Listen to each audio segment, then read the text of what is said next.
call the meeting to order. So good evening and welcome to tonight's special meeting of the Board of Health.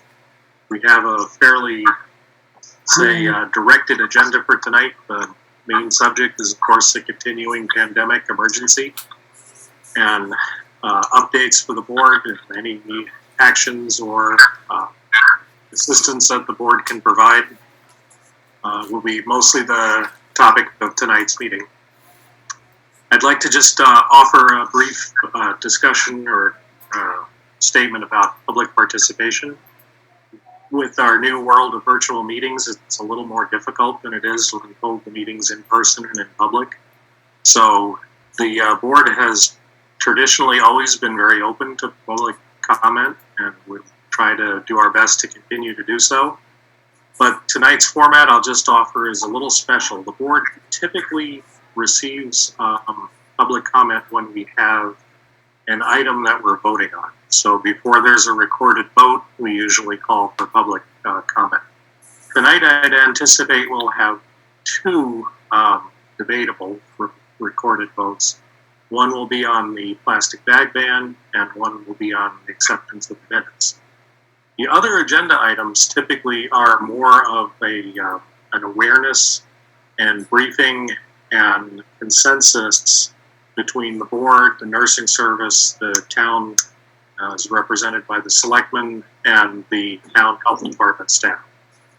So in general, there are no motions typically. I'm not saying that it won't ever happen, but typically there are no motions presented, and consequently the intention would be to have public discussion at the end of that period. If residents wish to comment on anything that was discussed, provide input, feedback, that would be, I plan to offer an opportunity to do that. So with that, I would like to move to the first agenda item, which is an operational update, although I suspect, Cheryl, that will probably be covered under the other topics in the remainder of the agenda. Is that probably correct? So there's maybe a couple more items that I would potentially like to discuss, and that would be, the community gardens, potentially opening the community gardens or not. So why don't we divert until I get my voice back? Okay, very good. In that case, then I'll move to the item, which is in another format I'm not used to. Yes, 7:30. Good. The agenda item on the plastic bags. This was discussed at our last Board of Health meeting. The board consensus opinion was that it was something we should do, but we have been asked to support the selectmen's motion, make it a joint motion, and therefore have a recorded vote on it.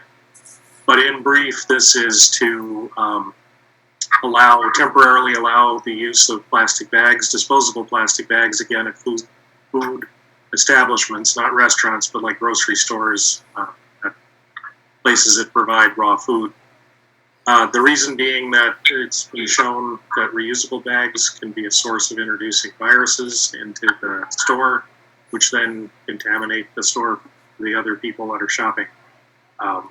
This can be prevented by having the bags cleaned between use, but unfortunately there's no way to guarantee that those bags are cleaned between use. So the stores have ceased to wish to have their patrons bring in reusable bags. They would like to resume plastic bags. That seems to make sense to the board, as discussed last week, but this would be to actually go ahead and make that motion. So along those lines, I would ask if there's any comments from members of the board. Okay. Actually, one question. Can you find or read the motion that the Board of Selectmen used so we can be consistent? We actually, that's a good point, Mr. Conaby. We do actually have a document that Town Council has prepared. Mr. Martin, would you be able to put that up on the screen? You're our expert at all things Zoom. Can you see that? Yes, we can. Thank you. I'll give you, I'm sorry, I think this was in our packet, but I'll give you a minute to read it if you haven't seen it before. And welcome, Dr. Jacoby. I see you just joined us. I did, thank you.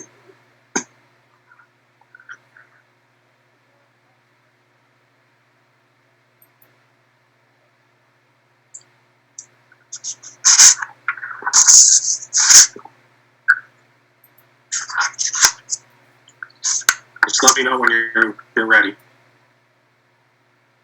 And Joanna and Mike, I apologize. It was in the packet that was distributed, but if you're not seeing the screen, if you like, I'll actually read it. No, I can see it. Oh, okay. Yeah, I can too. Very good. So, Bill, it should be noted that the governor did rescind the bag ban effective 3/23, but since the Board of Selectmen's already voted, it's the town's inclined for you guys to still make this motion and support the signature of the motion if warranted. Right, and also in case there's any inconsistencies between ours and the governor's action, we'll have ours recorded as well. So can I ask our members ready to comment and or vote? Yes, Excellent. Well, Dr. Taylor, I see that you are first on my screen. Do you have any comments or care to make a motion? Yeah, I'd like to make a motion to accept and vote concerning the use of the retail bags as stated. Thank you. Is there a second? Second. Very good. We have a motion made and seconded. Because of our virtual meeting thing, I'm going to conduct the vote by roll call. So, Dr. Taylor, how do you vote? I vote aye. Mr. Conaby? You said anything, Mark? I didn't get it.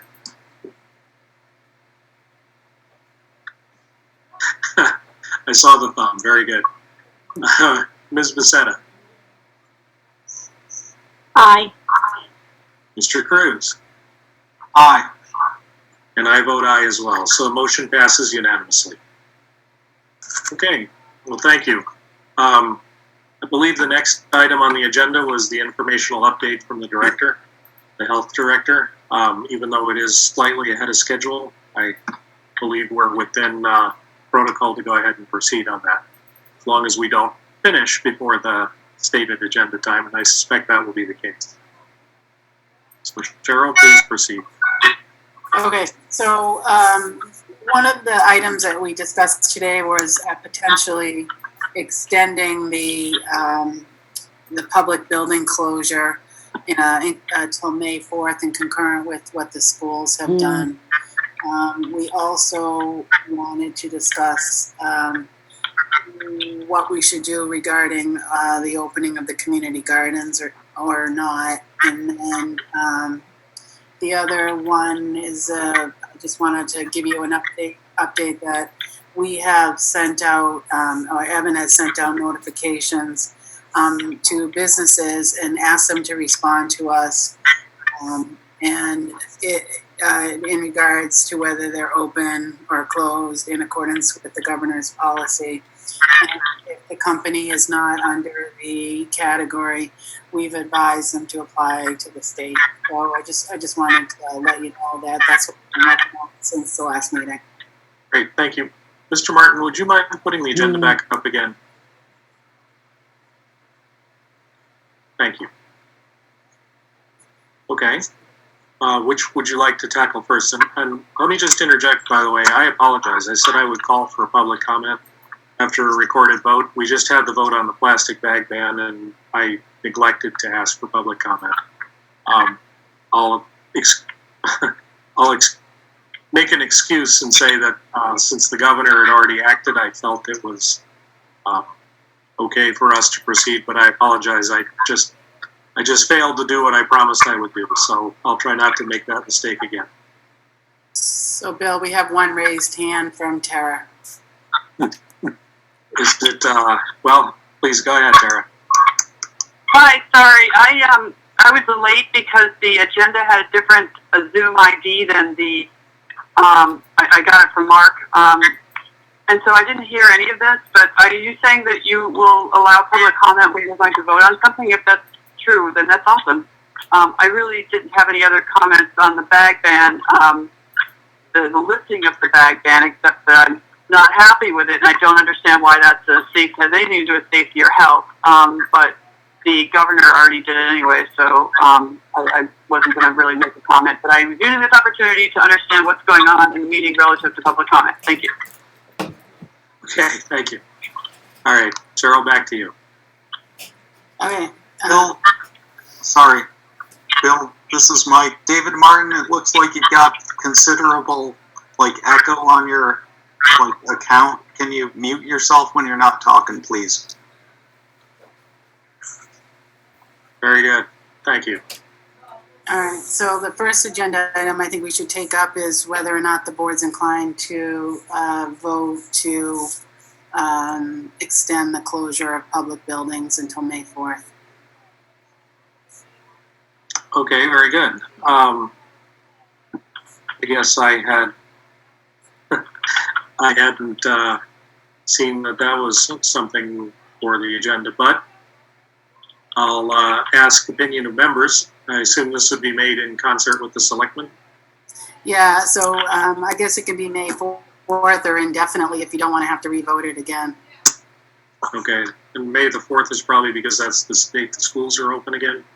Yeah, and like I said, if you're inclined, if you don't want to do this, then we can just do the indefinite or until the public health emergency is over, or whatever you guys would like.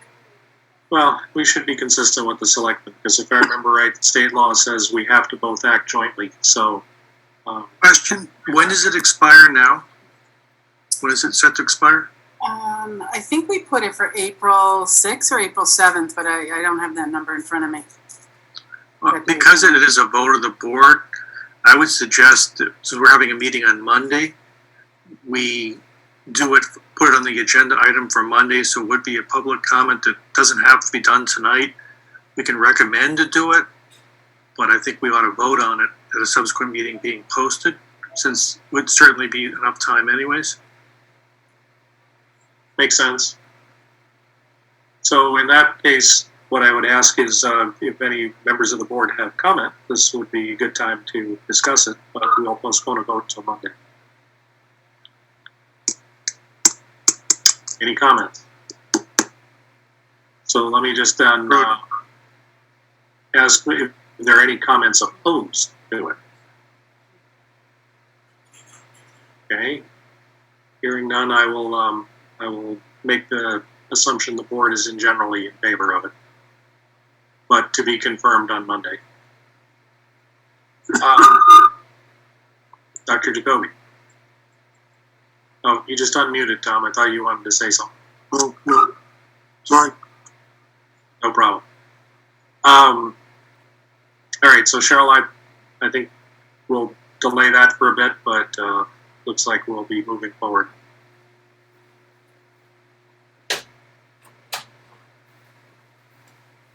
Okay, so then the other action item I think we should probably put on for Monday as well, in regards to the community gardens. I mean, the people that are renting those spaces have their own area, but there is a shared water source.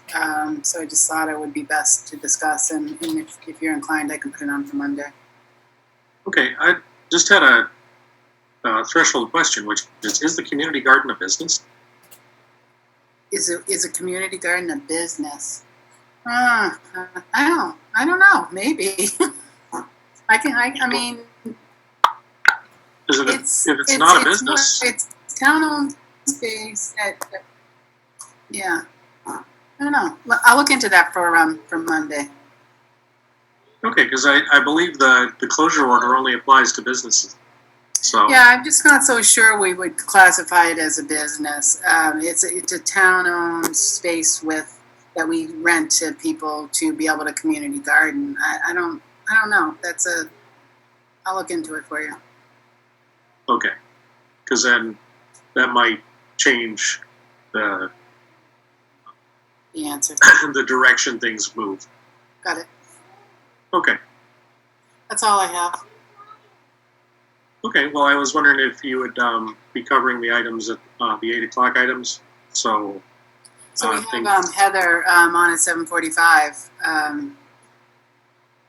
If you wanna call on her. yeah, that would be great. Heather, if you're available, please give us an update. Good evening, everyone. Can you hear me? Yes, great, thank you. Thank you. So I have a few updates related to the COVID-19. The Massachusetts numbers have increased to 2,417 positive cases in the state. I believe there's 25 deaths also. We do have one positive case in the town of Acton as of today. So what that means for us on a public health aspect is we are doing contact tracing on this resident to determine who has been affected or exposed on a contact level that will have to be quarantined also. So that is the newest news from us, unfortunately, but we knew that it would eventually be coming.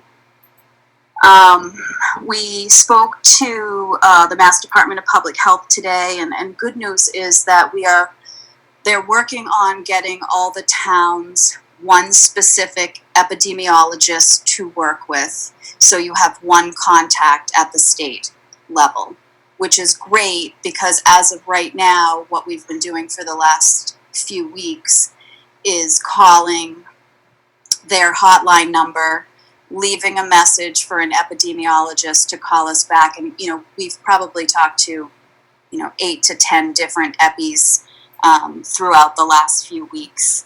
So I think it's great that they're looking to do that and they're working on it, that we'll get one specific person to deal with directly. It's very helpful knowing that you're talking to the same person and getting the same information, because as things were changing, on a daily basis as it has been, the guidelines changed so quick that one epi may have not gotten the next update where someone else may have. So this, I think, will be really helpful. There's still concerns about the reporting that is going on with doctors in the different communities, that they're sending patients home who they're not testing but telling them to be on quarantine. So we're trying to capture that number, and Dr. Taylor will talk about this a little bit later. He's been helping me by reaching out to the local physicians, which I think will really be helpful for us as a community to know and capture those cases that haven't been tested, because the doctors can diagnose without testing. But it helps for us on a public health level to be able to track those folks, track the other people in the household, making sure that they're quarantining, making sure if only the original case has symptoms, that they're isolating themselves within their home as best that they can from other members to not infect them to the best of their ability. So I think that will be really, really helpful, and I appreciate the assistance. Testing definitely has increased throughout the state, hence why we're getting, obviously more positive numbers.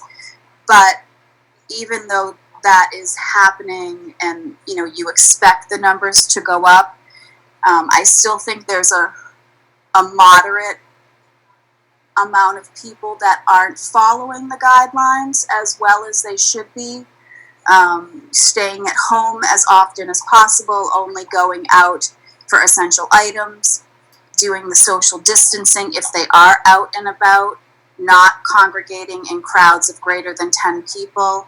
I still think there's a piece of the communities in Massachusetts that aren't listening to that, unfortunately.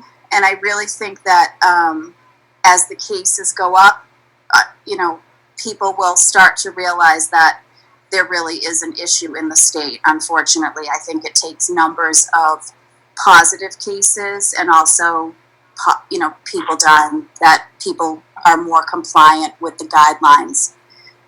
My only other comment about testing is, I know we've been getting calls about the testing. Why isn't everyone being tested? Why aren't we doing it at a higher level? And the reason for that is there is criteria in the state right now for testing. There's 8 levels on who gets tested when and why. So that's right on the Health and Human Services Mass Department of Public Health website. If people want to look at that and review it. The other reason they're not testing people that don't have symptoms or are asymptomatic is that the test is not approved by the FDA to test people that are not currently having symptoms. And I think that's it for me. Well, thank you very much, Heather. Can I just ask, I don't know if you know this, but, I heard you say we have one case in Acton now. How does that compare to neighboring communities like, say, Concord, Littleton, Maynard, et cetera? Do you have any sense of where the surrounding communities are? So I've seen a few numbers just based on most public health departments in the surrounding towns, or in the state rather, are putting up information for residents on their website of positive cases. I do know Concord has a positive case, I believe as of yesterday, 1 or 2, I'm not positive on the amount. Sudbury, I know, had 2 positive cases last week. I haven't heard about Littleton, I haven't heard about Maynard, but there's different locations throughout the state, that I do hear different things from other public health nurses that, they're one day, there's nothing, and the next day there's, 4 or 5. So it's just very scattered. Okay, thank you. I was just trying to get a sense of whether we were abnormally low or high, but it sounds like we're pretty much typical for surrounding communities. Well, Middlesex County specifically is the highest positives within the state right now. We're the highest county. I think there's 538 cases in Middlesex. The next highest is Suffolk at 448, and then they sort of go down from there. With, I think, Nantucket and Dukes County being the lowest right now of 3 cases. So the numbers are sort of all over the place, but it seems like there's a lot in Middlesex County. And my understanding from talking with different people at the state is they attribute that to all of the Biogen cases and then their contacts that ended up being positive. I think a lot of them lived in Middlesex County. Okay. All right. Well, thank you. Questions from members of the board for Heather? Yes, Heather, thank you very much. Quick question about the reporting. Are you getting the information from the state from Maven, or are you how are the contacts going and the contact tracing? Tell us a little bit about that as you're working through this. Oh, sure. I'd be happy to explain that. So typically, we have been getting cases through Maven or via email with just a case number, a Maven case number that we go in and find the client if they haven't been assigned to us yet. So that email is always coming through, especially even before the case gets assigned to the town. So we can look it up and get the information immediately. So this case is obviously more concerning because it is a positive case. Typically, the State Department of Public Health does the initial contact tracing, but because they are so overwhelmed, that won't be happening, and the local boards of health will start doing the contact tracing on on anyone who's positive. So we will be following up and doing the contact tracing for this resident.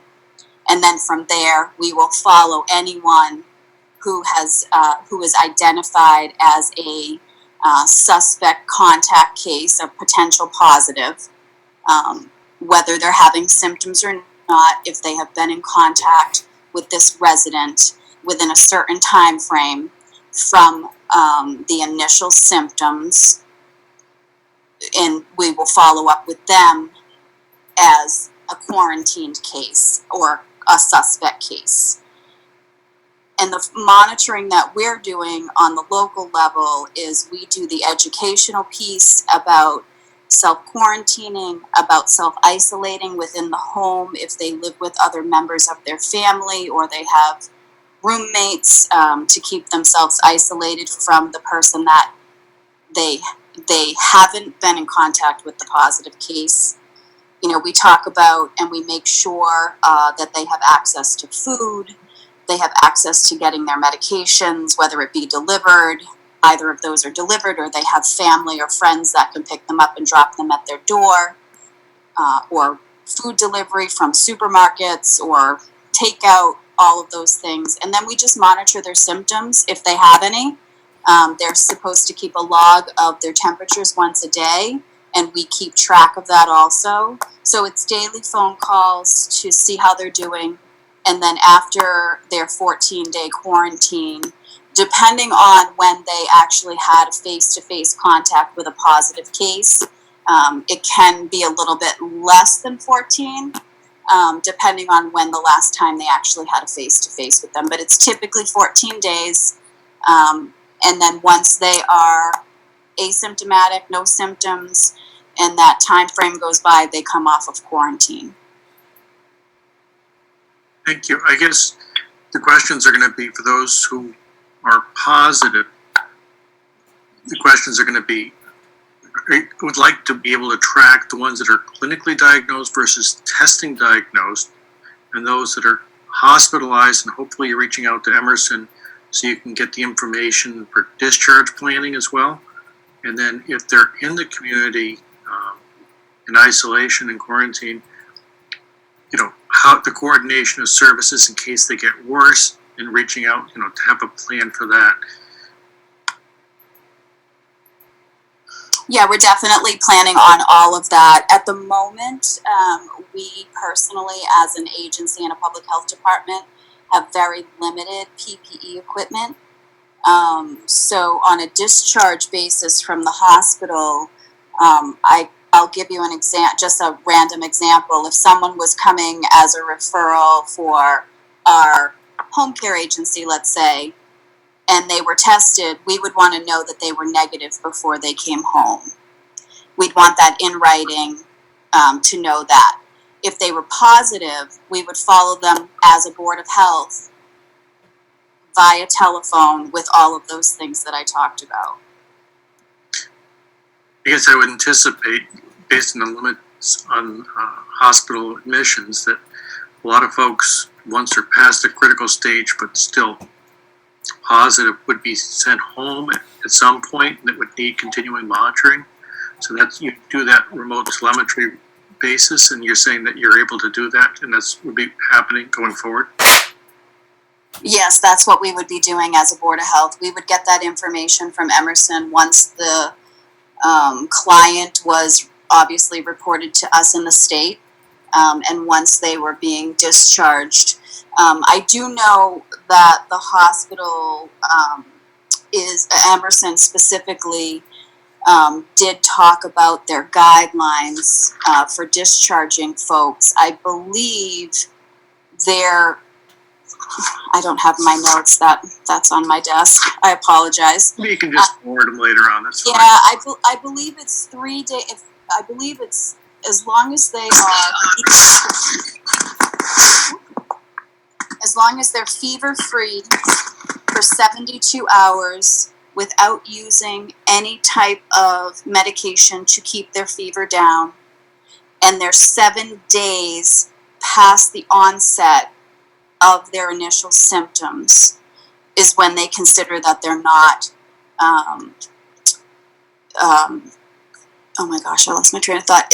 Then they will consider them ready to go home and into the community to be followed. It sounds like the CDC guidelines were just recently amended. So that was on a call with an epidemiologist that we had also. That specific guideline of 72 hours fever-free without medication was reported to us either Monday or Tuesday of this week as a guideline for even taking people off of quarantine.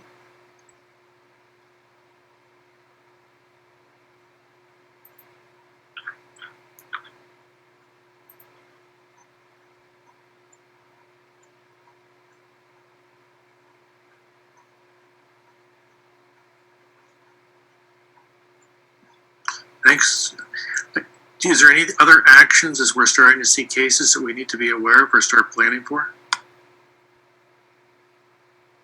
So I'm working with our HR department, our town council, and the town manager to get assistance so that when the numbers increase, I'm not going to say if anymore, I'm going to say when, that we will have enough nurses that can do the contact tracing. Because we are such a small department right now that I think when it gets to bigger numbers where we're having to monitor, as an example, if this resident has 20 cases that they had direct contact with in the last 2 weeks, we'll have to follow those 20. And then if anybody becomes positive off of that 20, we'll have to contact trace those people, and so on and so forth.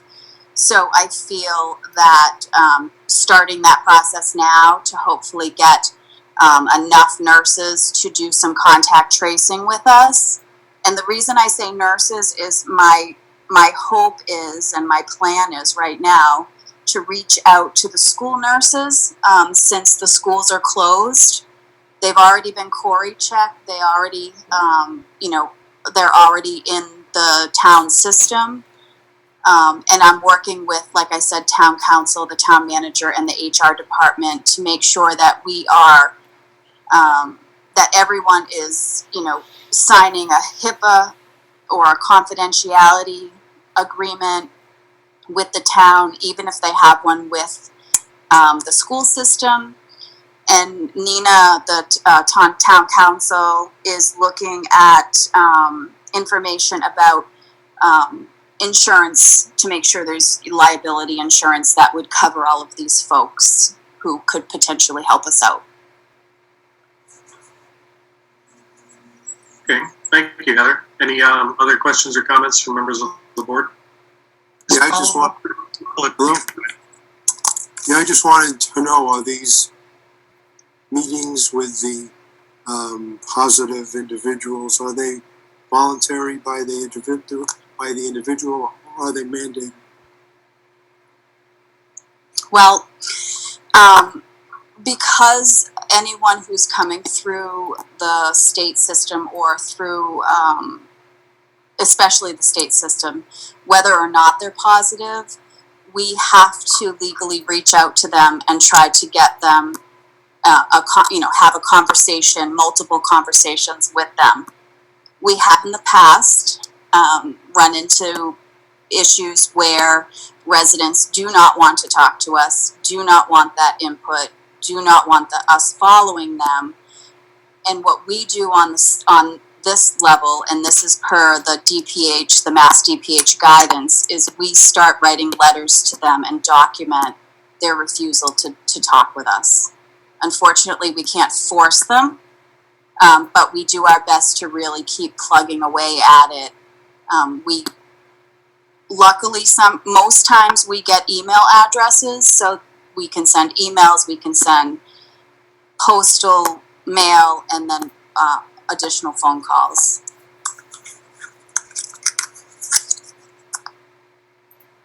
Other questions for Heather from members of the board?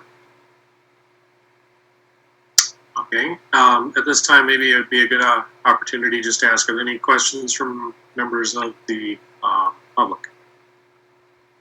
Do you see any, Cheryl? Yeah, I have one. Hold on, let me grab them. One from Tara. Okay. Please go ahead, Tara. Oh, unmuted, okay.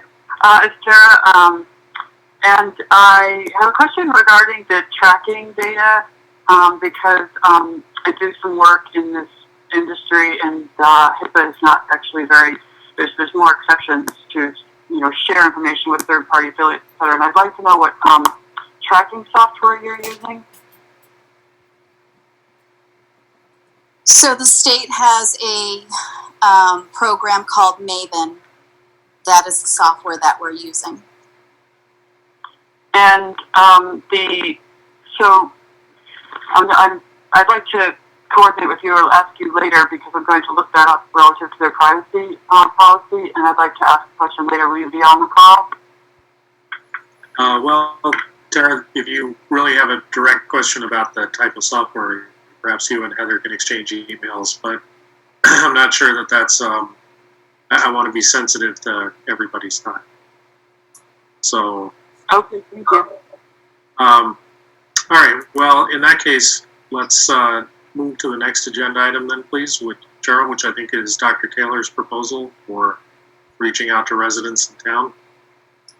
Yeah, so I think I'll let Dr. Taylor talk about what he's been doing and what he's asking us to do.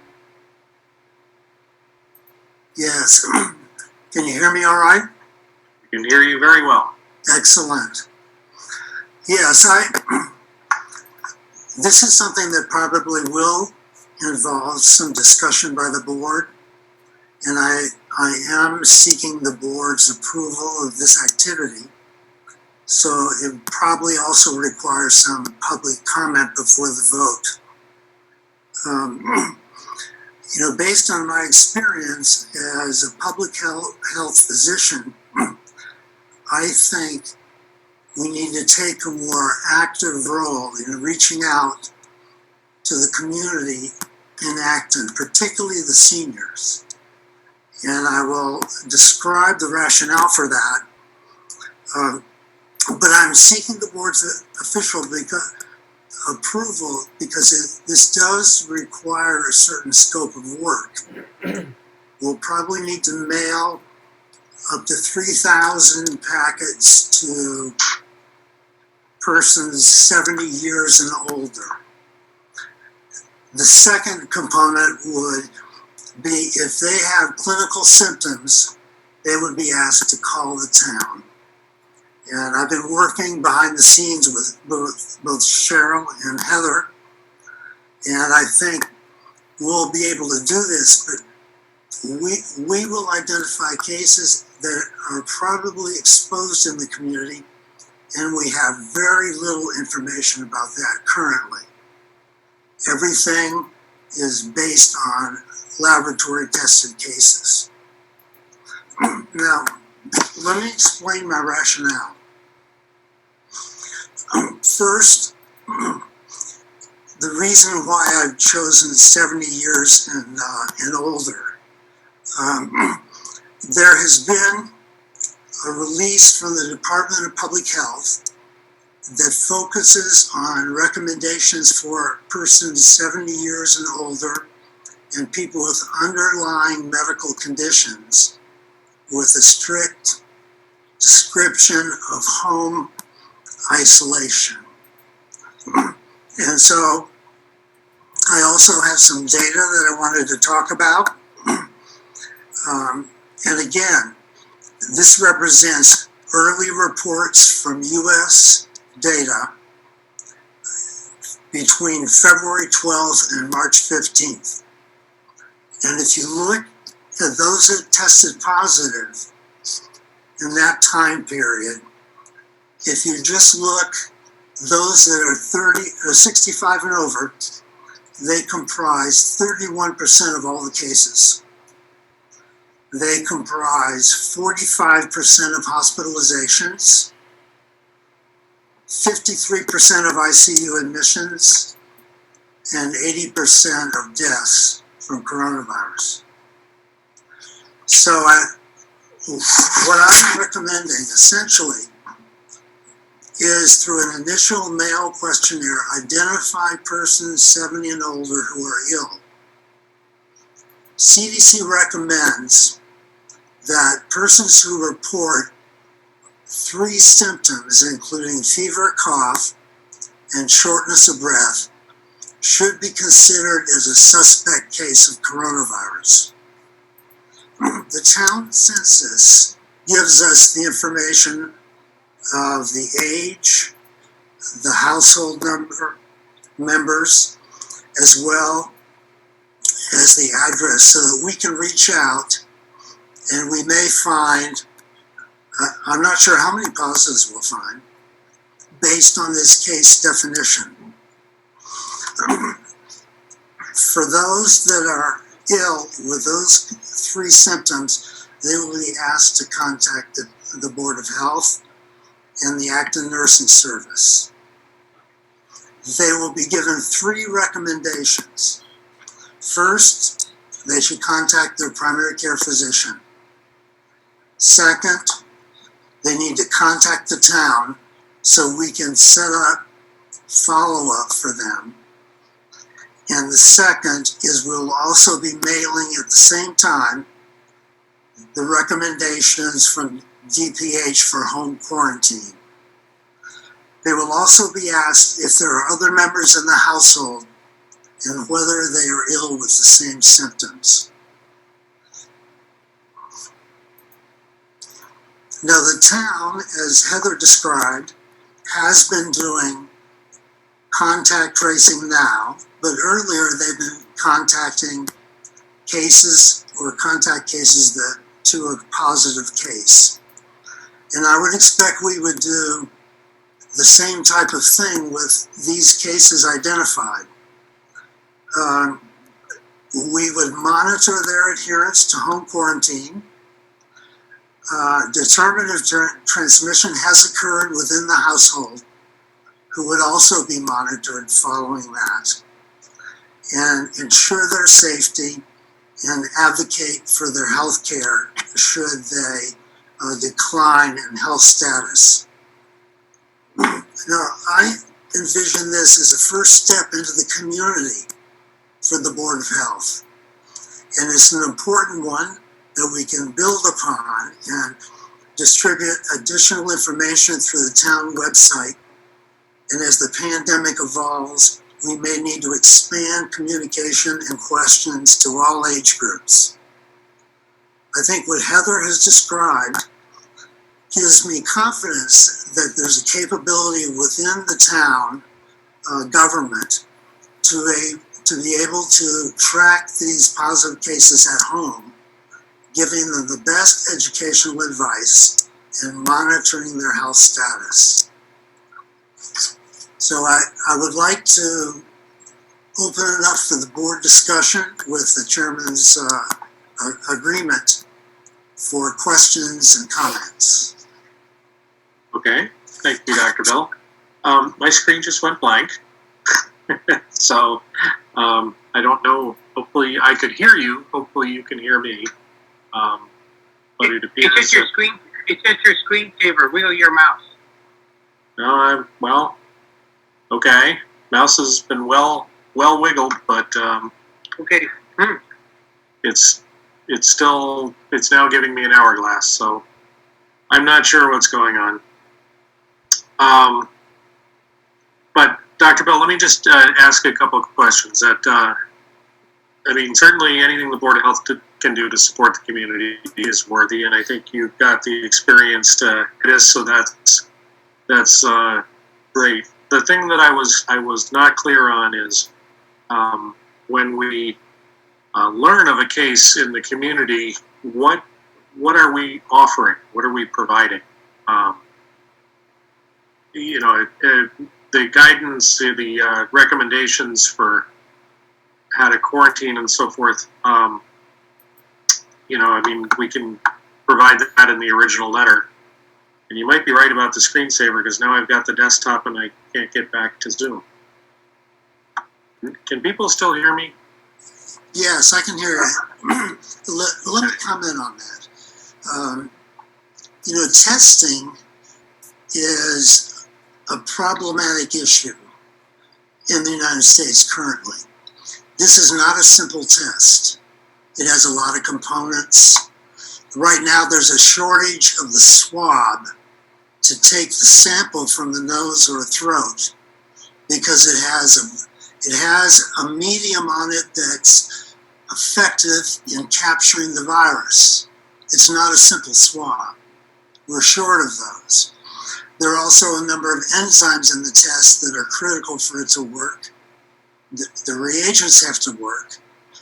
So I look at testing, it's nice to have.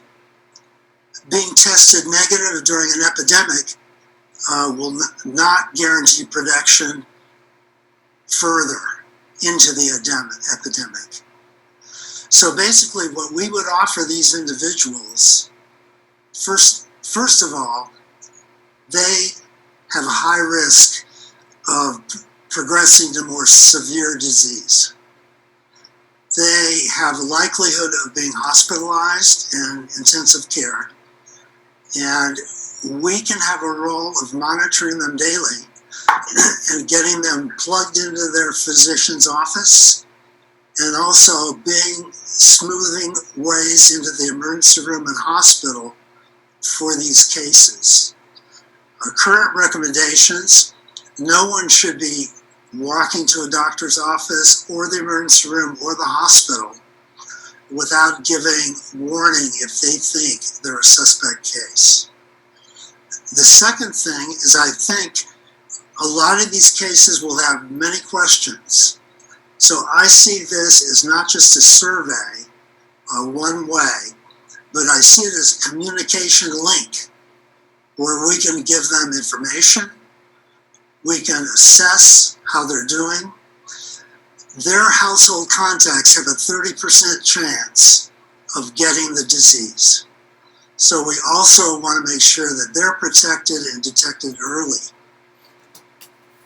The mortality rate is very high in those over 85. And even in the 65 to 84 group, they're much higher than the middle-aged group. So we're talking about the most vulnerable because they have underlying medical conditions. They're more vulnerable to the virus and have more severe disease. So to me, this is not just stepping into the community with information, but it's giving them feedback and personalized information and monitoring them in a way that I'm not sure the medical care system can with the flood of patients that they will be dealing with. Okay, thank you. That's helpful. I saw a draft of the letter that you were proposing, and like I say, that was something I didn't get from the letter. I apologize. I don't know. I'm just curious. Can people see me? Because I've got the screensaver up and I can't seem to get away from it. I can see you on the screen. Okay. Well, good thing I wasn't making any bad faces at my computer, which is not responding. So I apologize. I don't have any video at the moment. Well, let me ask the proposed approach. You would like to send this out. I heard you say 3,000 pieces, but that I assume is more than that. That's every household in Acton. No, Taylor? we're concentrating on the highest risk group as identified by the Department of Public Health in their most recent release. And that has been distributed in the packet for this meeting. I'm estimating with 23,000 in town roughly, about 10 to 12% will be 70 and over. So we will identify probably 3,000 households.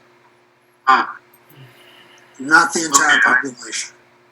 I was going to say, I thought the population, I might be mistaken, I thought the population of Acton was about 3,500 households total. So that's why I was questioning. There's like 26 something thousand residents, 25,000 residents.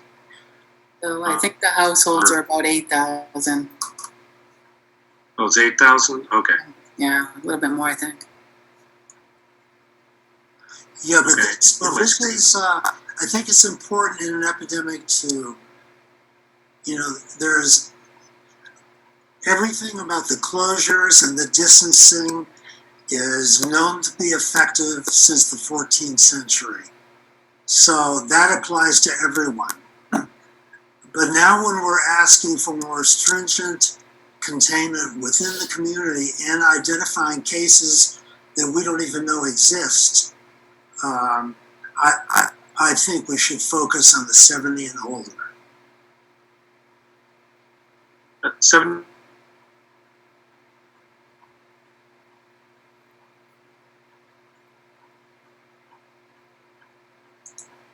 Bill, did you make a comment?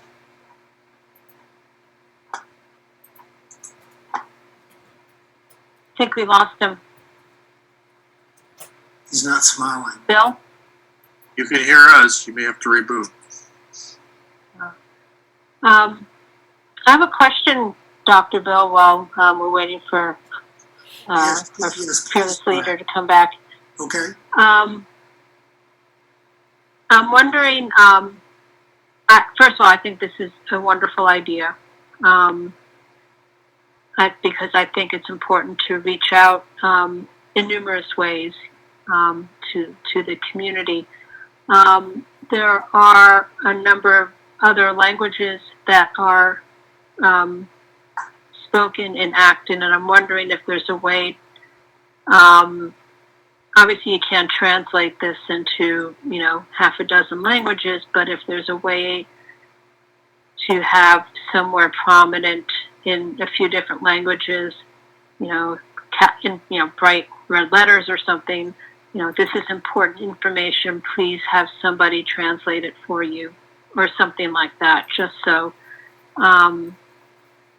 folks are able to, get the information and act on it. And I don't know, Heather, if that's something, or the social worker in town would be able to put us in touch with. Yeah, I think that's a good suggestion.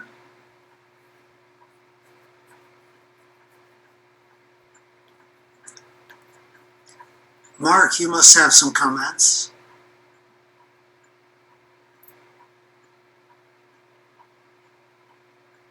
I think you're still on mute. Can you hear me now? Yes. Yeah, I said I actually really commend and appreciate your efforts. I think it's a great idea, initiative, and I think it's going to be critical going forward. As you point out, the clinical symptoms, particularly before they become severe, notifying the town is important. I guess I would also suggest that maybe we contact some of the local healthcare providers to see if they can also provide some of that information in, so we can do some of that tracing. It's certainly a huge component. Yes, it is. In fact, I've reached out to Acton Medical, which has about 15 primary care physicians. I've not yet heard back. The other one you may want to consider is some of the ones like the Atrius Health and some of the other ones that are affiliated to Emerson that a lot of folks have. Yes. I think that's a great idea. Yes. Gonna bang out a few other comments. You're very correct about the over 70. I think I would probably also include the recent DPH health advisory for individuals over 70 in the mailing. It's only like 2 pages. Yes, yes. I I've think talked to Heather about that, and we're going to include that in the mailing. Yeah, and maybe also the CDC has like a 1-page sheet, saying what you can do to prevent yourself getting it. It's kind of like guidelines of hand washing and everything else. That would be, don't make it too big, but it's kind of glossy and gets their attention.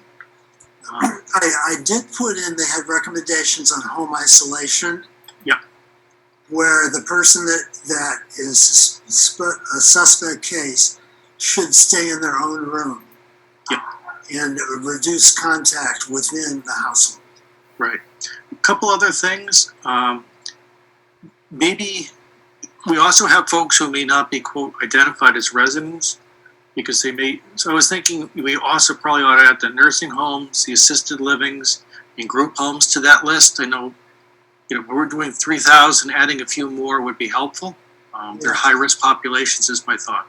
Okay, The other thing is, the Council on Aging has a pretty good email list and contacts. I think we ought to double check with them. all Because right, obviously those folks are already actively involved in the town. If we could get it to them sooner, and they might have more feedback before we do the mass mailing. that sounds good. Um, I think they're closed currently, but they're working on distributing meals between 11 and 1 p.m. And Right. they do have a contact list. yeah, they have a lot of folks who have signed up for events and things. So, getting that information to them sooner than later would be awesome. Okay. I just have couple other comments, or actually more than two. All right, let me just interject. I'm back. Hi, Bill. You have Without video. I would suggest we have one point of contact. So, call the nursing, call the Board of Health. I think we should probably just have one contact for them. So that way they're not being confused. They need to call multiple parties. Let's just make it as easy as possible to report in. Yeah, Cheryl and Heather were going to talk about that because of manpower issues, and I think Heather was going to be able to do that. Okay. Could you comment, Cheryl? Yeah, I have spoken with Heather, and at this point, she's indicating that she'll accept that being the point of contact. We've offered our services to help as well, but for now, I think that's the route we're going to go is put the nursing services point of contact. I guess just add, if they have any questions or more information, they can contact the Board of Health, the Health Department, the Council on Aging. All of us are here to help them. Okay. I like the first step into the community. The only other couple of things you mentioned is, if you have any of these symptoms, as every other medical one says, if it's severe, call 911. I think you need to. Exactly. I hate to add that, but I think it's critical for folks to say, you don't need to wait for this. That's right. And when they call in, we're going to have a list of basic questions. And the first, do you think you need to be seen in the emergency room or hospital or your doctor's office today? That would be the first question. I think those are phenomenally excellent steps. And I think not only reaching out to the community for that, I think we ought to go to the health providers for the clinical diagnostic cases or suspect cases so we can track it, do community tracing, and support. Yes. Thank you so much. It's a great idea. And I'm certain there are those cases that have been seen, often not necessarily in the office, but there's some telemedicine now going on, and I'm not sure, the reporting system in health has always been weak. But in terms of a pandemic, when you have those three symptoms, you're as good as a case, although suspect only. Excellent. Yeah, I think And the treatment is the same. There's no treatment. It's isolation, home isolation. Thanks, Bill. All right, thank you. I apologize. The computer I was using is sitting there thinking at the moment. The other one that I have was the first one I used, which gives me the infrared signature, so the video is not particularly good. I Wait, have no, it came back for a second, now it's gone. Technology is great when it works. In any event, I think Mark took over, which is excellent. Thank you very much for doing that, Mark. I didn't. Cheryl and Bill are the ones doing all the heavy lifting. I was just adding a few points that trying to help their initiative. I haven't heard back from Tom or Mike. Okay, well, If they have questions. Hey, Bill, this is Mike. I think this is really good, but we may want to expand this as the pandemic proceeds. I agree. I want to make sure we can handle the number of severe cases before we expand. Yeah, this is Tom. I think it's a wonderful effort, and I give it full support. Thank you. Cheryl, do we need to do a vote on this or a recommendation? Or how would you like to, what do you think we should do to proceed? That's to both Bill and Cheryl. It's entirely up to the board, but I think a vote would probably be warranted. I just want to point out that Peg wanted to let you know that the senior center is already calling all seniors to check on them. So we kind of do have a little bit our hands in there. I don't think she's asking the specific questions that Dr. Taylor's looking for, but she just wanted me to point that out too. Okay, is that Sharon that's in charge of that material? Yeah, Sharon has people calling to check on some of the senior population. Okay, I'll follow up with her. I think we need to vote that we believe this is a good step forward. It involves town resources. It involves follow-up work. I think we can do it. And this is part of our public health mission. I agree. So I apologize. What I've got at the moment is I've got sound on one computer and video on the other. Oh well. I hope they're in the same room. Yeah, I should. It looks like I've just lost the video. I can't say I'm a fan of Zoom. Oh well. I would like to hear some public feedback. Okay, well, if take a vote, I think we ought to. We may need to limit it given the size of the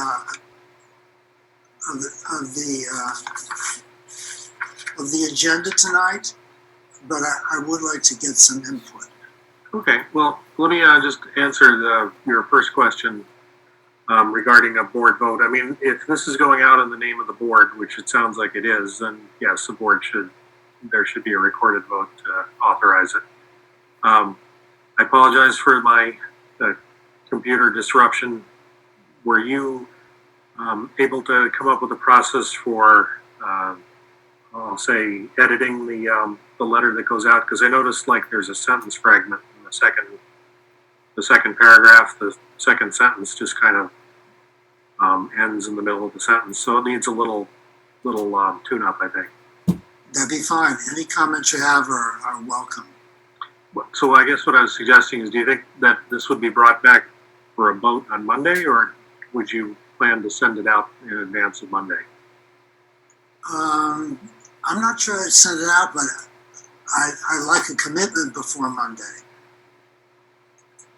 Okay. Hey, Bill, I don't think we should wait on this.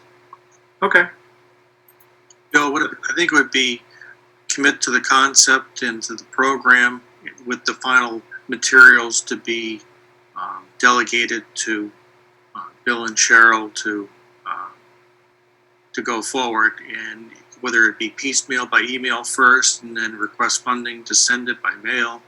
But I think Bill's comment, this is a pandemic, time is of the essence. We should get this out as soon as possible.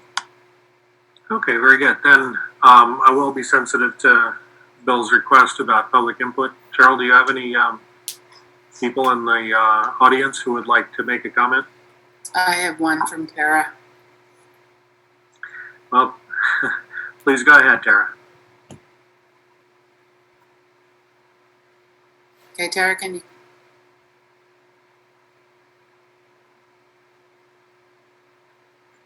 Hi there. Yes, I agree that it should go out as soon as possible. I hope that the board just gives direction to Cheryl to just get it out. Do you care to hear what I think about the draft letter? I'm sorry, I missed that last thing you said. Do you care to hear what I think of the draft letter? Sure. Do you have suggestions? Well, yes, I think that you should put emergency in big red letters, pandemic. It seems to be very much like a letter I might throw in a pile someplace. I feel like so it says like, here's some information, and that if you're sick, here's where to go, but it doesn't say this is an emergency and we need you to stay away from other people and stay home. Right. Like, I feel like that's right at the top somewhere. I have another comment about. That's why I brought it to the board as a draft, and I agree. We need to make those kind of changes, and that's why I'm eager to get a commitment from the board. If we're talking to the COA and we're, moving ahead with the Acton nursing as the point of contact for the people calling in. Yes, because I especially think that the paper copy getting mailed is so important. People don't necessarily listen to their phones or computers, and they get something in big red letters that says emergency warning from the town. That's something I think people will read. Okay. We'll do it. So Bill, I have one more from cell phone number ending in 5304. Okay. Please go ahead. Hello, can you hear me? We can hear you. Great. I'm Greg Bishop. I've lived on Main Street for over 40 years. My wife and I are in our mid-70s, not in absolutely perfect health, and we've been trying religiously to obey the rules.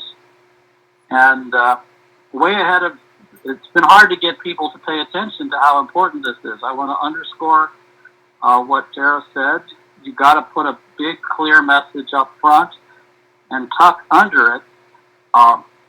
This is, by the way, my wife and I really affirm what you're doing, proposing to do, and tuck under it something like, we're setting up the support system for you and other people who may be vulnerable to be monitored and connected with help when necessary.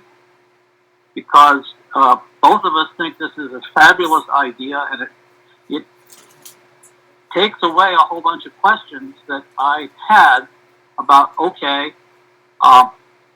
when I find symptoms in one of us, who do I call first? Exactly. In fact, we have heard that on some of the earlier calls. And I've received an email that I responded to. They didn't know where to report. Right. So get great thing. Get it simple and plain. Get the bottom line up front, as they taught us in the Air Force. Nice and clear, nice and big. And after the emergency, say, but here's what to do. Exactly.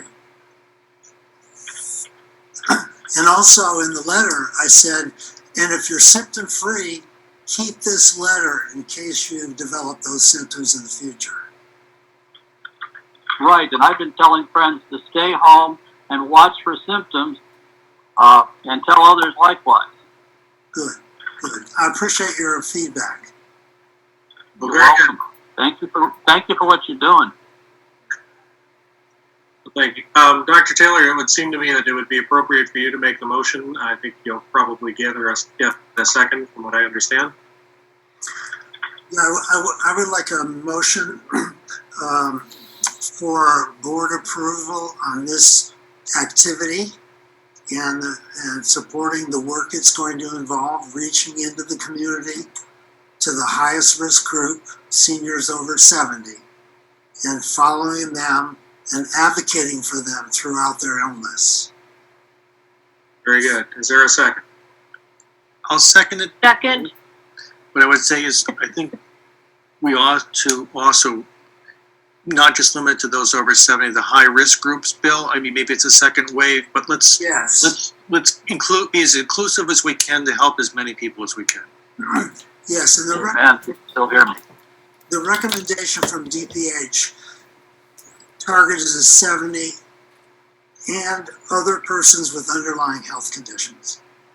Right. So I think that's, if we know about it, I think we, be it veterans, be it the other folks, we really ought to include that in that mailing as we can, try to be as inclusive and helpful. So Yeah, we have a veteran person in Acton. I'll give him a call.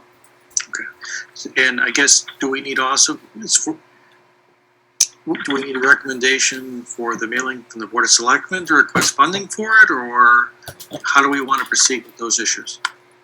So Mark, I've already inquired to the town manager, to purchase labels and envelopes and whatever we need to, do the mailing. And then we also have support for some, people that are working from home that can help us stuff.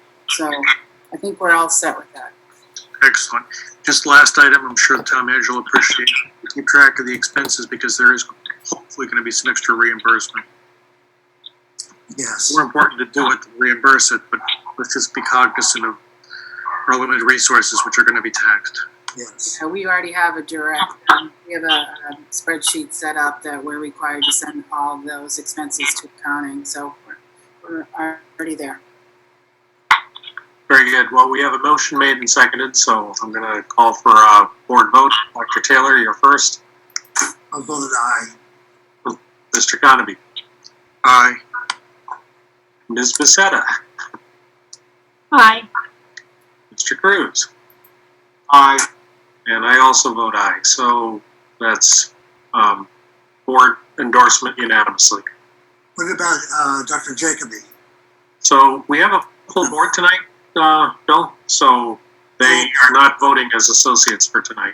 All right, that's fine. Thank you. I mean, certainly their comments are welcome, and hopefully they had an opportunity to provide comments while I was struggling with the computer. But Well, I was just reading your letter, Bill.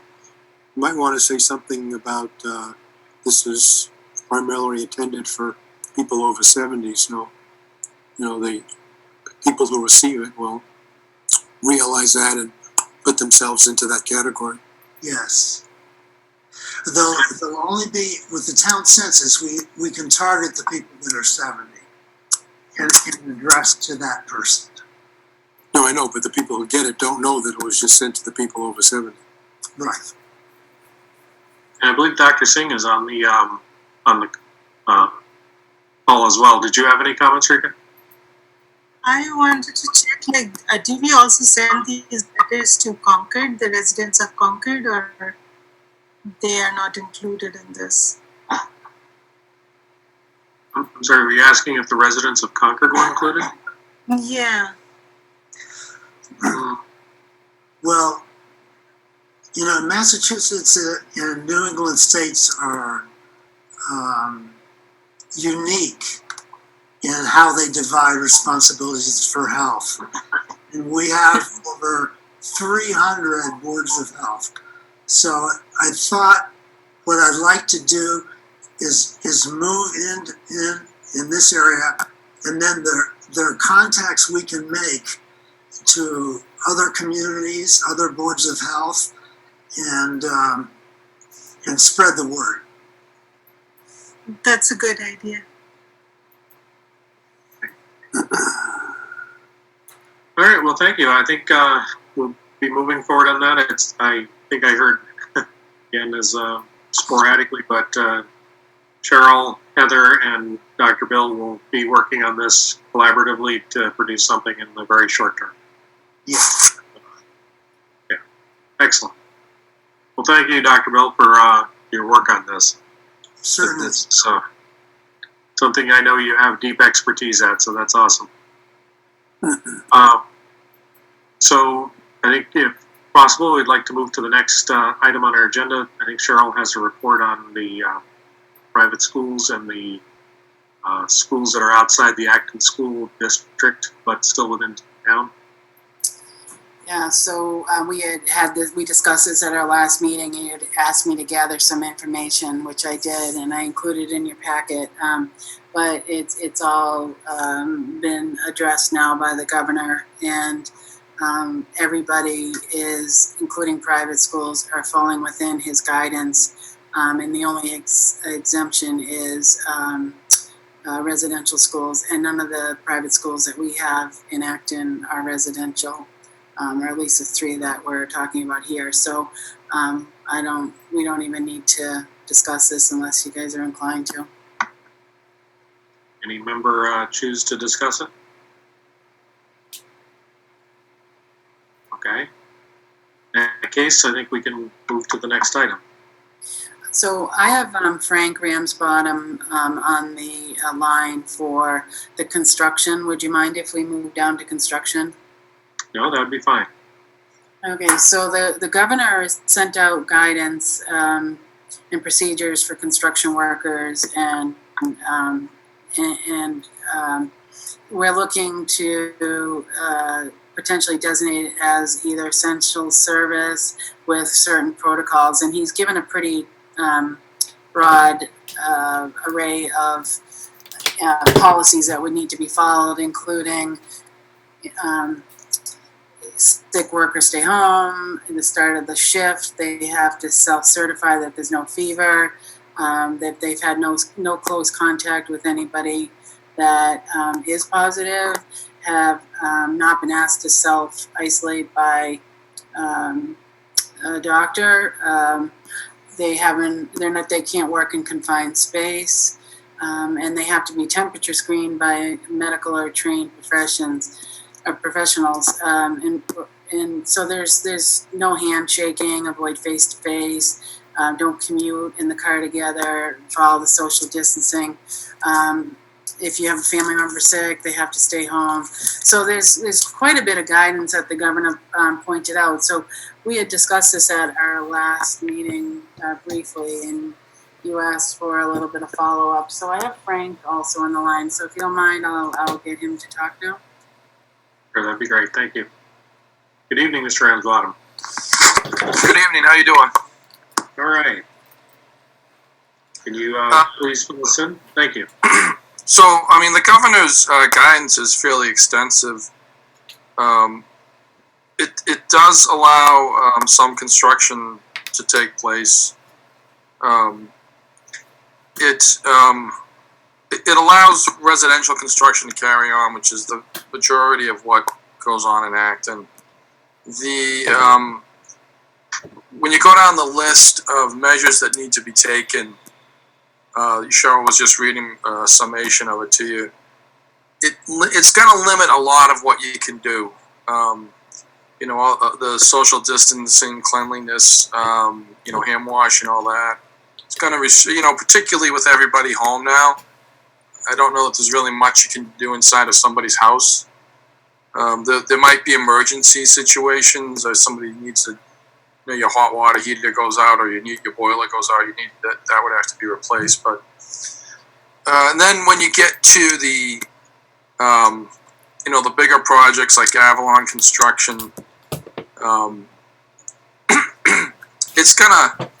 They have to put in practice all these guidelines put out by the state. They have to have places for them to wash their hands. They have to put in policies for breaks. They don't want everybody at the same time. I did speak with the superintendent up at the Avalon project, and it doesn't sound like it would be too much of a problem for him, because his problem now is getting enough workers because they're all home with their kids at school. But one of our concerns, Cheryl and myself were talking today, is we're trying to think of a way to get this out. Just make sure that the people that are still working are aware of all this. I mean, I know it's in the media everywhere and things you should be doing, but so that's what we were discussing today. What's get it out to the people that are currently working in the town.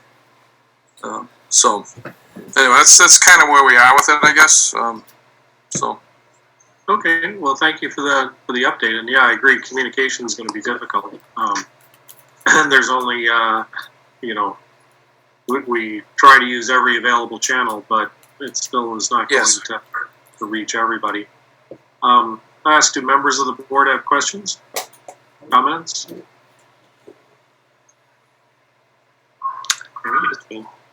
Hello, I Mark. guess the questions are, how many sites are active and permitted work continuing right now? How many are active? I'm not sure. I don't know what's going on inside of people's homes. I do know calls for inspections are way down because the jobs have stopped. Do you want to comment on the closure orders in Boston, Cambridge, and Somerville, which have been reaffirmed? How have they been reaffirmed? Well, subsequent to the government's latest guidance, they've already announced that they're continuing their closures of all the work sites. What are your thoughts on that? Well, the governor's order was that we're supposed to follow his order. Well, it was a guidance, but all right, yeah, it's that's the question. I mean, I guess some of the questions I really have is, do you have an issue deferring or postponing some of the non-emergency inspections temporarily? Oh yeah, so we're postponing inspections where we can. Telling people to, there's certain things we can just put off, where it's not, it's not a huge rush to delay it.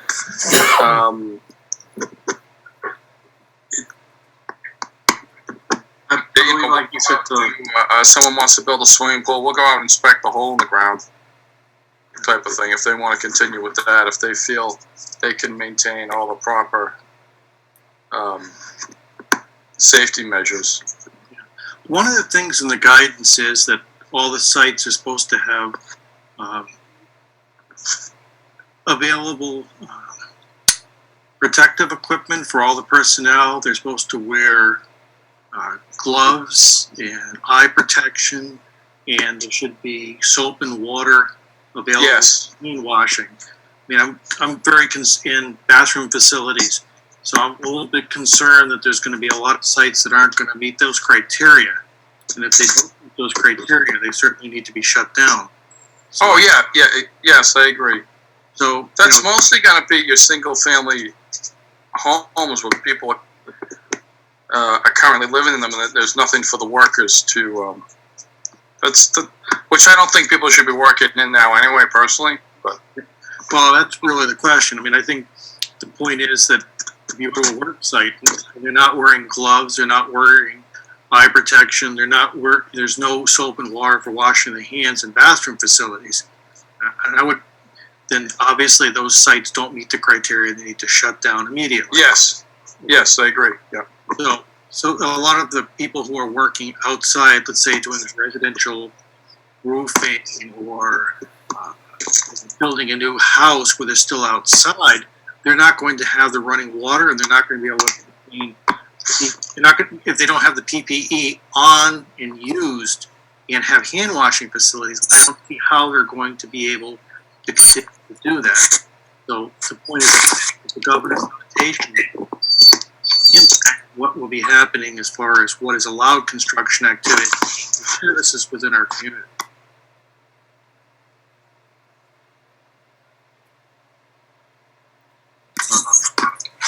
I'm sorry, I lost you there for a second.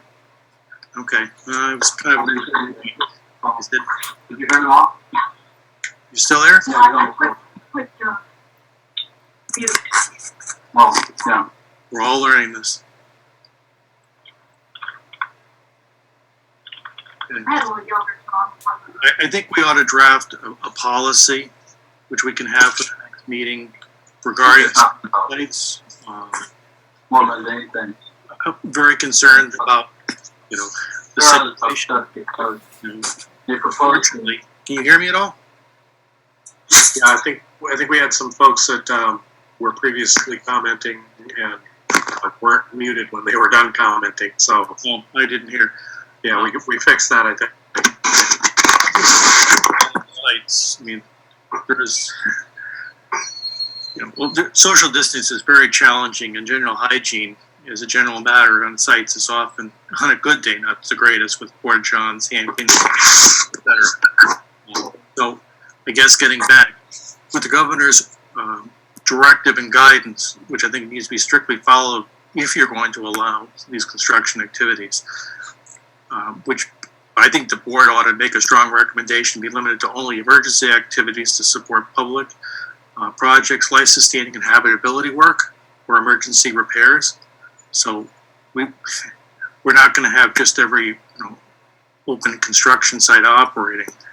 And I think we really ought to focus on the requirements that they must have the PPE available and used, and they must have hand washing, the soap and water on the site available for, and if those conditions aren't met, they can't continue to operate the site. Okay, thank you, Mark. Those are the requirements for the governor's order. So we ought to strictly enforce those from a public health perspective. Okay, thank you, Mark. Other members of the board have comments? So, I think that's a good recommendation. I agree. thank you, Bill. Mr. Ramsbottom, it sounds like we're all in agreement. And the governor lays out the criteria for the construction projects. We would like them vigorously adhered to. I'm not sure, is there anything that you think that you need action by this board to be able to accomplish those goals, or do you think you can do it by the virtue of the governor's order and the position in the town you have?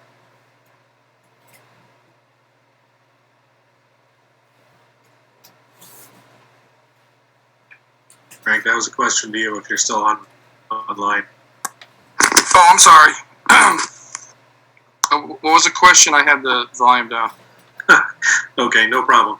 It was, I think we're all in violent agreement, which is, we want to make sure we scrupulously adhere to the governor's order. Yes. Do you feel you need anything from this board in terms of either authority or endorsement, or do you think that with the governor's order and your position as town building inspector, you've got enough tools to be able to enforce the order? I think we have enough tools to enforce the order. It's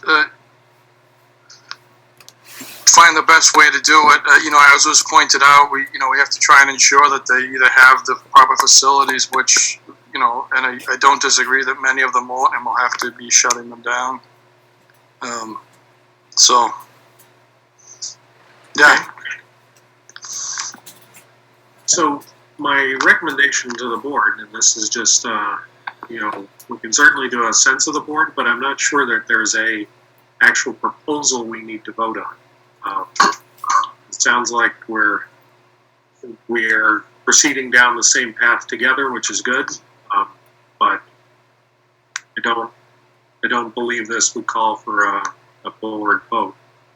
However, I'm open to comments, so any members wish to comment on the building inspector's role and the governor's order?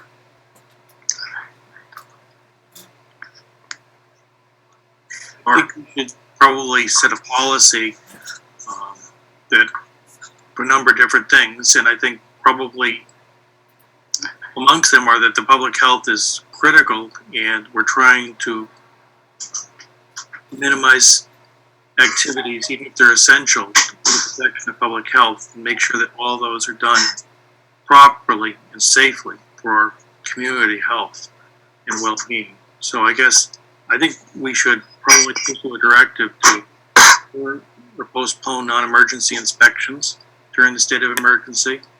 We should recognize that all construction permits requiring inspections shall follow all the guidelines of the land use department and the governor's most recent directive and order and guidance, and that we should strongly recommend that they be limited for construction activities to essential or emergency situations to support public life-sustaining and habitability work, if at all possible. So if I can interpret what you just said, that would be a motion to affirm the board policy and then what you just said. Correct, and I think, if, and in the event of any, they're not able to be implemented for any of these health and safety requirements, that the sites must close immediately, and the land use department must be notified, and the sites can't reopen or resume work until they're certified in compliance. Okay, very good. So I'm going to take that as a motion. I'll ask if another member wishes to second it, and Mark, you probably need to provide that language to Cheryl at some point. And I had already sent a lot of it, but I don't think it was late because we only got the information, the guidance from the state late last night and this morning with some clarification. So it's evolving very quickly. I would second that motion. Very good. Thank you, Dr. Taylor. In that case, I ask if there's any further comment from the board. Hearing none, I'll ask if there's comment from members of the public. Cheryl, are you showing anything?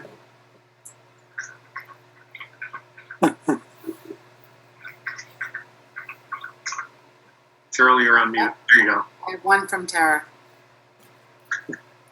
I'm tempted to say, Tara, you get a limit, but that's not fair. So please go ahead.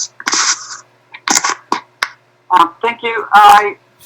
While I trust that Frank's going to be on every site, making sure that they're not nose to nose, I think that the only way to ensure that they don't pass the virus is to close all construction sites that are not a public necessity. Swimming pools is not a public necessity. By allowing them to operate, for-profit companies will pressure people to come to work. I think it sends a bad message to allow these construction sites to continue. You have no idea how many cars they brought or whether they were stuffing people into these cars. Yesterday, like I said, the tree work people came. There were 4 people in that car. Thank you. Okay, thank you, Tara. Okay, we have a motion is made and seconded.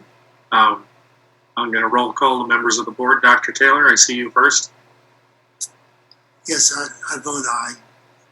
Mark? Aye. Mike? Aye. Joanne? Aye. I voted aye as well. We have unanimous consent. And as I said, Mark, we're gonna remember what you said, I hope, but if you could please summarize it for Cheryl, that would be helpful. Yeah, I'll try to send her something. I mean, I think the comments are good. It would be great to close it. But unfortunately, there was memos from the department, from the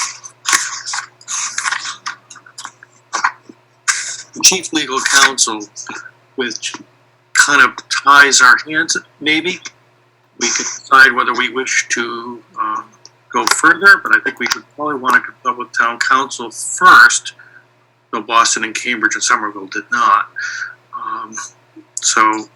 But I think we should continue to look at this and get an update at the next meeting to see if further action is warranted. But I think the message is very clear.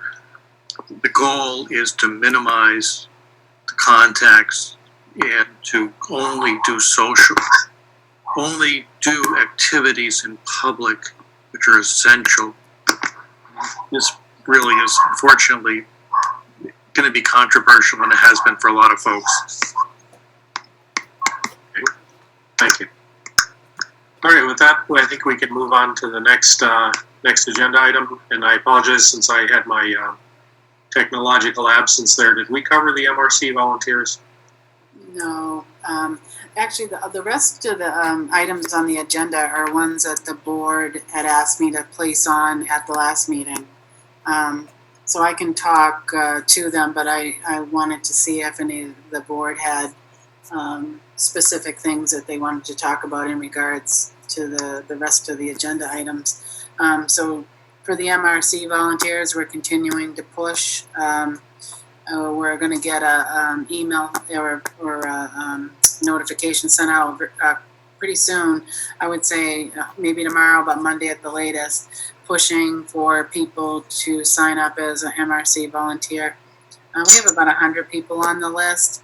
We have not activated them in a long time, so I'm not sure if we still have that 100, so I think it's important, and I think now's the time to do a push and have people fill out the applications, and then they'll have to run the Corey and Sori checks to make sure that they're in place prior to potentially needing any volunteers. Hey, Michelle, Go the ahead. way we got that list originally is we just had the state, the Board of Registration in Medicine and in nursing and the other ones, send us a list of all the people who had an Acton address as being licensed professionals, and that's how we reached out to them. It's probably been 10 or 15 years since we last did that, which is why your list might be kind of out of date. I don't know if it makes sense to go back to the state. They're probably a little busy at the moment. Yeah. And, see if we could just refresh the list. But if not, what you propose sounds like a very good idea. Okay, I will see what I can do. Does anybody else want to comment on that, or? No? Everybody good? I think so. Okay. The next item is preparedness planning, and I think Mr. Conaby had asked to place it on there. So, currently we're, following the procedures and policies of the governor, as well as the ones that you all have put into place. We're trying to identify critical services. We're meeting departmentally. We're meeting almost, I think, daily at this point, identifying what everyone's doing and what may be needed. Technology, as you know, we've come a long way since our first virtual meeting on that Monday night. So we're getting there. We're looking to put protocols in place to keep the residents safe. So that's kind of where we're at with that. I think in the next steps, we're going to be looking at working on designating potential isolation areas if needed, and food sources is, I think, where we're leaning towards. And I don't know if any of the board members have anything to add. Any members wish to comment? Any? Okay. Tom? Thank you, Cheryl. for Yeah, the- have you looked into the idea of drive-through testing sites?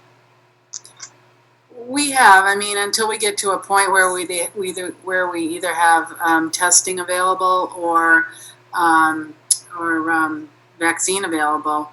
I think what we would utilize, and it's been working pretty good for hazardous waste day, is the DPW building, where people enter in one side of the building, go through the building, don't get out of their car, and exit out the other way. It's worked really well for us with hazardous waste day. So, and we have utilized that site for I think it was the H1N1. Bill, correct me if I'm wrong. Where we used that before. So our plan is to utilize that again.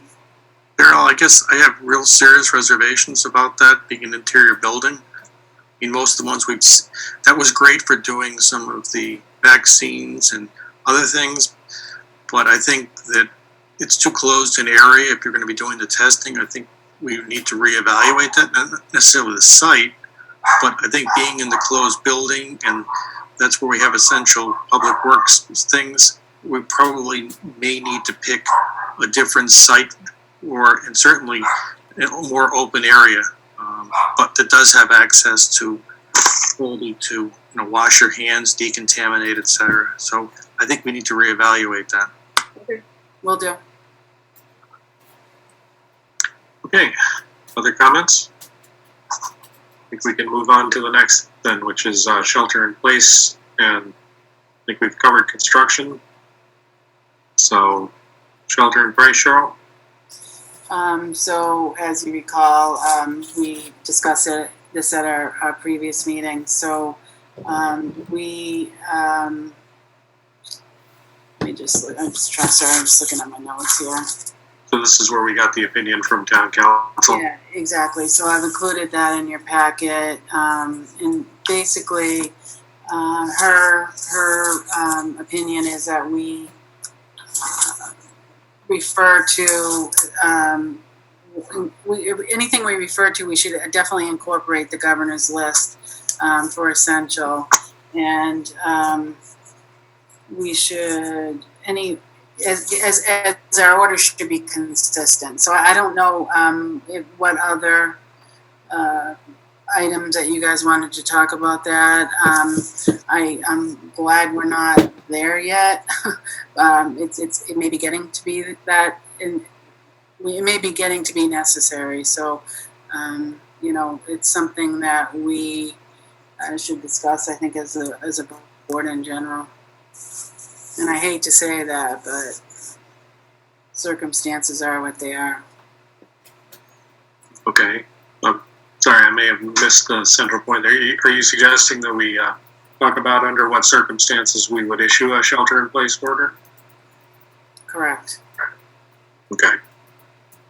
I guess I'd have to say I haven't given it enough thought to. I mean, I've certainly given it thought, but I'm not sure I've got a position that I can verbalize effectively. Do other members wish to comment? Okay. In that case, well, I guess Mark, one, I guess I would tend to support some of the comments like Governor Cuomo saying words matter instead of shelter in place, which connotes a whole bunch of really bad situations. Not that this isn't, but maybe we need to be cognizant of how we word this. And the second is what the scope and nature of it would be and the exclusions. This may be, as Cheryl says, something we need to consider going forward. It may actually be helpful if we started thinking what we've done other times where we've had a lot of work for the board to do some subcommittees report into the board meetings. I don't know if that's something else we want to consider going forward. So we start looking at shelter in place and some of the preparedness for clinics, or testing, or for housing or other things like that. So that's, I guess, my comment of that's an ongoing planning issue. yes, I agree. It's certainly an ongoing issue, and but as we also all say, hopefully we won't have to go to extreme measures. Dr. Taylor. Yeah, I would like to comment on that. I think the vocabulary is very important. For example, a physician will often send someone home to self-quarantine. Either they're suspicious or maybe they're a case. I think home quarantine is stricter. Is you don't go out. Usually it's an active case. And to reduce transmission in the household. But something like shelter in place, if you live alone, how are you going to get your groceries? So you would really need to build in that social aspect of assistance, being able to get delivered groceries. I'm hoping from the census we can get a better feel for how many of the seniors are living alone. And that's a concern. So shelter in place may not be realistic without a lot of social supports to get medications and food, etc. Okay. Fair enough. So it sounds like, to Mark's suggestion about, well, it sounds like we should be working on developing a plan to respond as the situation around us develops, and as we get more data from the initiative that Bill Taylor has got moving forward. So, okay, I'd like to move to the next, and I believe it's the last item, which is the educational information for the public. Anything new there, Cheryl?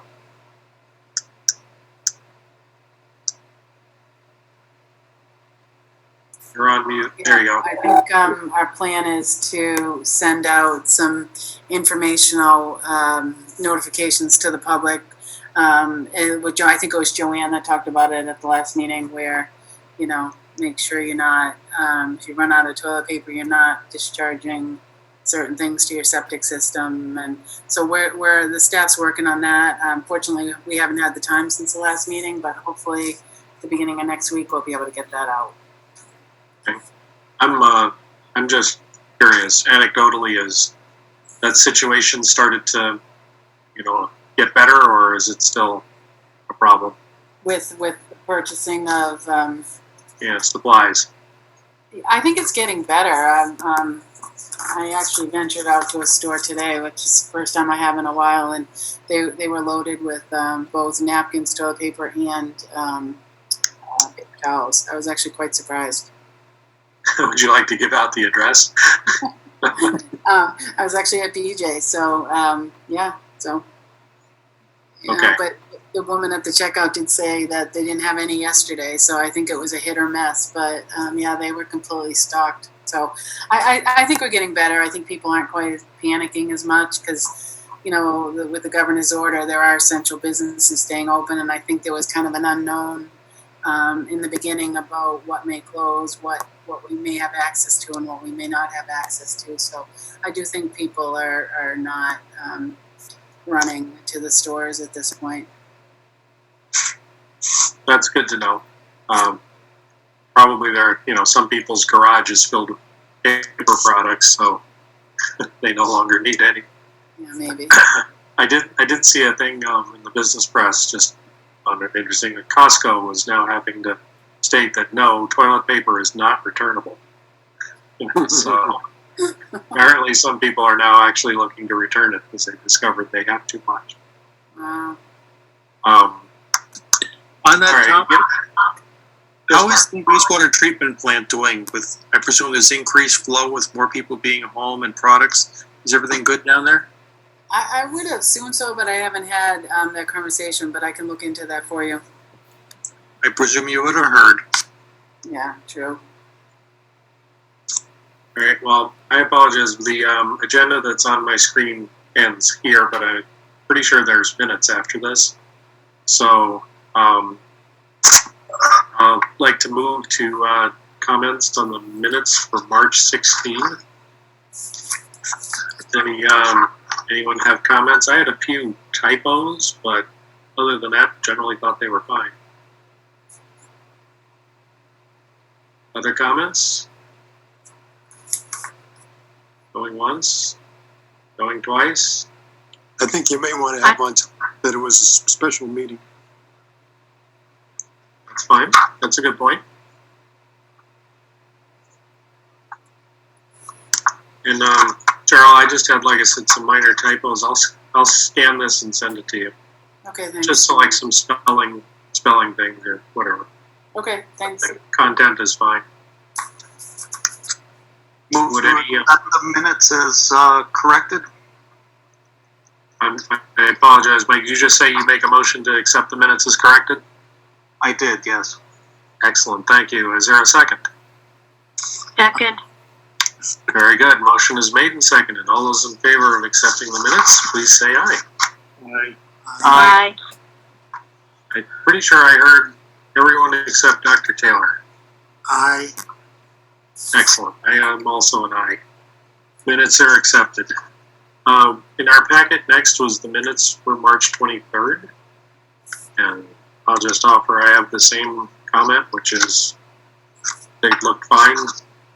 I found like one misspelling where the word do as in D-U-E was spelled D-O.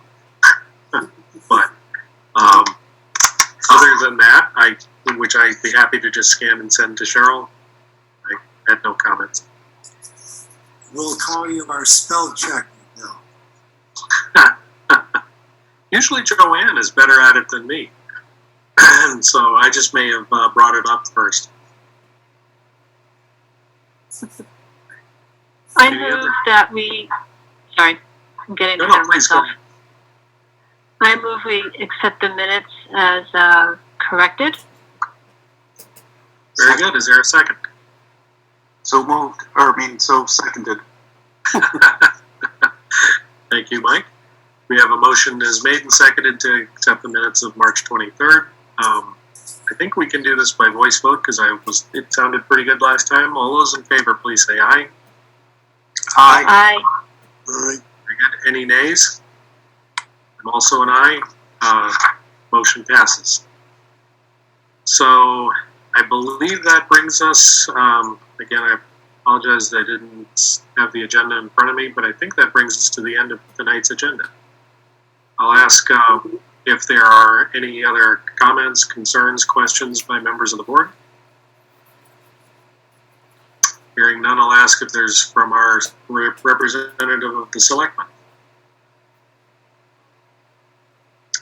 Okay. Again, Nope, nothing from me, thanks. all right, thank you. And then last, any comments or questions or concerns from members of the public? Have you, Charles, do you see anything? I can't see you, so. I see one hand raised from Tara, but I'm not sure. I think she raised it a while ago. Well, why don't we give her an opportunity to speak? Okay. Tara, go ahead. Thank you very much, and I was not responding from before. I had, but then it was ignored, so now I'm here, and I thank you for letting me speak so much. I appreciate that. It's very hard to be on the end of the line where it's so easy to be ignored. If when we're in the room, we can wave our arms crazy. Thank you for stepping back on the shelter in place to do a little bit more research and for exceptions. I spoke to somebody today that does dialysis, and so they've got to go to the hospital unless they're going to bring the dialysis to her. I do want to follow up on the privacy issues relative to contact tracing because I did some research while I was waiting here about Maven and the software, and there's no privacy policy, and HIPAA has a huge exception right at the end of the policy. Read it, and it says except where they want to share it with their third-party affiliates, which basically means anybody. So thank you very much for taking my comments seriously, and I hope that the letter goes out. I hope you revisit the letter thing and have it go to everybody, because the kids are walking vectors. They're just going out and doing all kinds of stuff. Last night I heard about a roommate of a friend who went to a coronavirus party, okay? So that's not going to stop even if you have a shelter in place unless you're willing to shoot people. So I really feel like education is important, and I hope that you send the letter to everybody. Thank you. All right, thank you, Tara. At this point then, motion to adjourn would be appropriate. So moved. Very good. Mike has made a motion to adjourn. Is there a second? I'll second it. Very good. Thank you, Dr. Taylor. The motion is made and adjourned to, motion has been made and seconded to adjourn. All those in favor, please say aye. Aye. Aye. Aye. Any nays? Hearing none, I declare we are adjourned. Thank you all very much. As always, we're wrestling with a very complicated subject against an enemy we can't see, and an enemy who is unpredictable.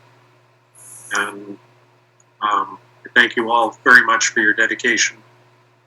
And I believe that, unfortunately, I was hoping that we might not need Monday's meeting, but at the rate that cases are expanding, I suspect we're going to need to hold a meeting on Monday. So I will we'll see you all then. Bye. Night. Okay, good Good night, night. everyone. good night.